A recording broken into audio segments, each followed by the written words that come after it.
professional athlete is out of shape. I'm very disappointed. Luka's really hot right now. There was a lot of contact. He got hit in the face. Yeah, that's BS. The reason why you don't see any effort on defense is because he don't have the energy nor the passion. When did you realize where he's like, you know what? Looking in the mirror like, damn, got an extra one of these. That is the 16th technical foul of the year for Luka Doncic. They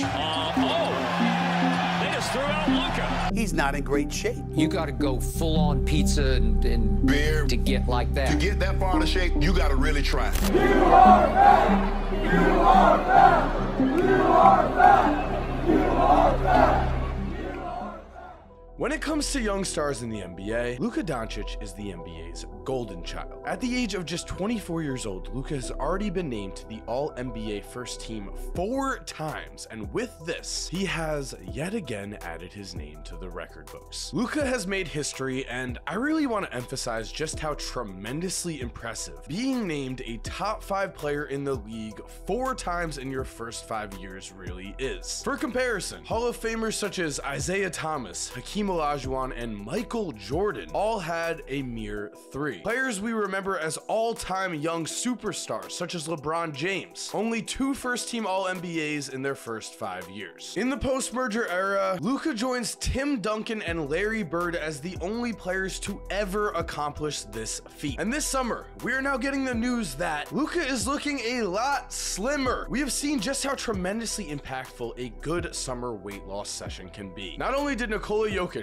shed a lot of weight to become the MVP, but also this season Jokic has taken things to the next level, and with his newfound weight loss, with his newfound spryness, is leading the Denver Nuggets to the NBA championship. So what's up guys, Mike here, and today we are in a Groundhog Year type of situation, because last summer we also had a slim looking Luka, and then we had what I would say is the most disappointing season of Luka's career so far. It is never a good thing to see a young superstar's career trajectory, at least when it comes to team success, go backwards, but that is what happened this year. The Dallas Mavericks missed out on the playoffs. They have seemingly bet it all on Kyrie Irving, and at this point I think there needs to be some real urgency by the Dallas Mavericks to figure things out before it is too late. Overseas, Luka has his country of Slovenia ranked 7th in the entire world, and if you watch those national team games, he is a relentless captain on the court who has willed his national team to huge wins at a very young age. What we have seen from Luka Doncic time and time again is that he both loves and cares about basketball and winning. So yes, this last season was disappointing, but if Luka Doncic is really about to come back as an improved player with this weight loss, that is going to be scary for the rest of the NBA. Because I want to just take us back a season ago when Luka was on pace to still become the greatest young player in NBA history. In his first 5 seasons, Luka has averaged over 27 points, 8 assists, and 8 rebounds per game. That puts him among all-time historic company. Only Oscar Robertson, Jerry West, Michael Jordan, and LeBron James have also averaged at least 25 points, 5 assists, and 5 rebounds per game during their first 5 seasons. But before we continue guys, I am very excited to say that this video is sponsored by my friends at DraftKings, because all season long teams have gone through ups and downs, but now the lights are shining the brightest, and that means everyone is on the cusp of greatness. And if that is not enough to get your blood pumping, well then DraftKings has an incredible offer for us. All new customers have to do is download DraftKings, use my promo code Corzemba, bet $5, and instantly receive $200 in bonus bets. Yes, that is right, bet just $5 and get $200 in bonus bets. And if you're wondering what you could use those bonus bets on, try same game parlays, where you can combine multiple bets such as which team will win and by how much for a shot at even bigger winnings. And if mobile sports betting is still not available in your area, do not worry, you can still get in on the fun with DraftKings Daily Fantasy. Which means guys, download the DraftKings app right now, use promo code Corzemba, bet $5, and if you are a new customer, you are receiving $200. That is again $200 in bonus bets instantly. That's promo code Corzemba only at DraftKings Sportsbook. Thank you again to DraftKings for sponsoring today's video, and for now guys, let's get back into the video.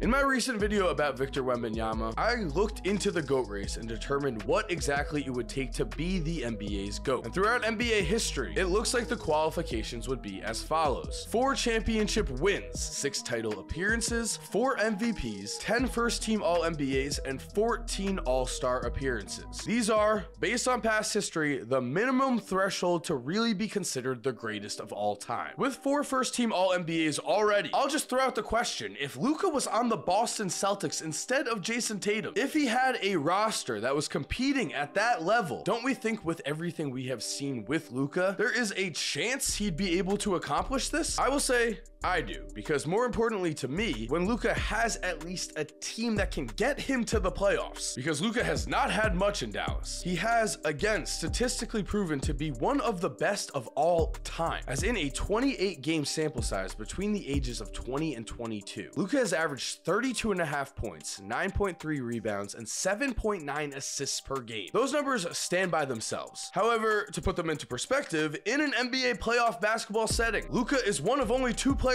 to have ever averaged at least 30 points and 7 assists between those ages. Throw away the rebounds. The other player is Michael Jordan. I could keep hitting us with lists like this. I really could. On the stat sheet and in terms of individual awards in the NBA, Luka looks amazing. But of course, stats are one thing. We need that playoff success. But that's where Luka has passed the eye test when he has a team as well. He has shown he wants all the pressure on him. He wants the ball in his hands with the game on the line. And he also will deliver when he's given the chance. He has the clutch moments to show for it. Do we remember that in his first ever playoffs against a prime defensive healthy Kawhi Leonard and Paul George, which is an amazing defensive wing duo, in game 4 of the first round of the playoffs at the age of 21, Luka not only had 43 points, 17 rebounds, and 13 assists, but also he finished the game with this. Back to Doncic.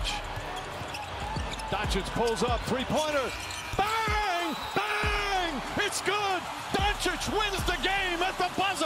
A game-winning buzzer beater in the playoffs? I know this was the bubble, but I mean, when LeBron knocked down his first game-winning buzzer beater in the playoffs, that shot was tremendously hyped. This shot by Luka has seemingly gone forgotten. I'm sure it will re-emerge when he is finally given a good team to compete with and we are watching old playoff clips of him, because also last season, Luka proved he is that guy against the top-seeded Phoenix Suns, a team that was playing for everything, a team that was playing for Chris Paul's legacy. An undermanned Dallas Mavericks team took a Game 5 loss and were down 3-2 when Devin Booker and Chris Paul certainly made things personal with Luka. Book was openly looking at the camera and calling Luka a crybaby, and so even after a loss, 27-point lead, down goes Johnson, 3, Luka, Deep in his bag like the fries are at the bottom. Luka Doncic is absolutely putting on a show here. This was just last season. Dallas won games 6 and 7 against the top-seeded Suns by a combined 60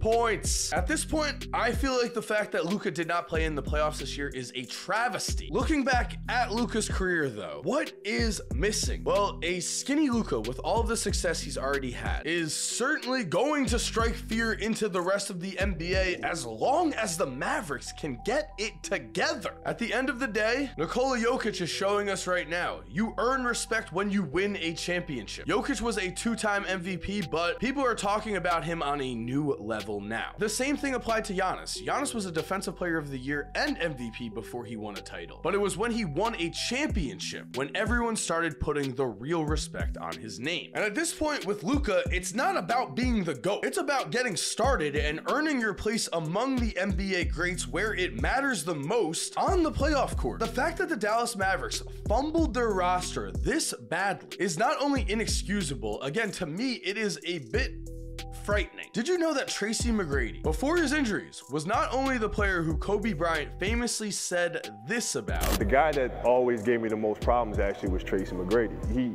had all the skills and all the athleticism, but he was 6'9", and he was really, really tough to figure out. But that also, despite his injuries, T-Mac was still a 2-time member of the first team All-NBA and finished his career with 7 All-NBA selections in total. Twice, T-Mac finished 4th in the MVP voting. Meanwhile, Paul Pierce was never first team All-NBA and had 4 total All-NBA selections, and Dwayne Wade just finishes past T-Mac with 2 first team All-NBA selections but 8 total selections. My point being, when it comes to individual awards, T-Mac is right there with Dwayne Wade. Does anyone speak about T-Mac like that? No, and that is because after T-Mac left the Toronto Raptors, he emerged as a superstar for the Orlando Magic. Only T-Mac had joined Orlando thinking that he was signing with another megastar, as that summer the Orlando Magic also bet it all on Grant Hill. He was, without a doubt, one of the best players in the NBA. This was supposed to be a superstar duo. Only unfortunately, Grant Hill would have one of the worst injuries we've ever seen. Hill was only able to play in 18 games during his first 2 seasons with T-Mac. And then in year 3, Hill was only able to play in 29 games. During this time, Orlando also almost signed Tim